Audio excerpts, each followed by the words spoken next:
ஆராய்ச்சி பண்ணி தான் இந்த விஷயம் உங்கள்கிட்ட ஷேர் பண்றேன். நம்ம நிறைய விஷயம் இது பத்தி பேசியிருப்போம்ல. சங்கீதா விஜய் டைவர்ஸ் பத்தி தான். அவங்க பிரிஞ்சாலும் காசு தான், சேர்ந்தாலும் காசு தான்.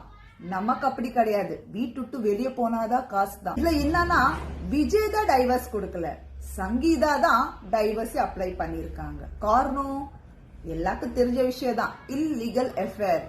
நார்மல் லைஃப்ல இது நடக்கும். அவங்க எல்லாம் செலிபிரிட்டிஸ், அப்புறம் நடக்காம இருக்க போது. இது பத்தியே பேசிட்டே இருந்தோம்னா நமக்கு இன்னும் ஸ்ட்ரெஸ் தான் ஆகுது. வீட்டுல நமக்கு 1000 பிரச்சனை இருக்கு, அதே சமாளிக்க முடியல. அவங்க பிரச்சனை எடுத்து என்ன ஆக போகுது? அவங்க தான் சொல்யூஷன் பண்ண முடியும், நம்மளால முடியுமா? லாஸ்டா நான் என்ன சொல்ல வரேன்னா, இப்ப அவங்க தான் சிஎம். நம்ம அவங்கள ரெஸ்பெக்ட் கொடுத்தாதான் மித்த நாட்டுக்காரவங்க நம்மள ரெஸ்பெக்ட் கொடுப்பாங்க. சரிங்களா? டிவிகே ஜிந்தாபாத்.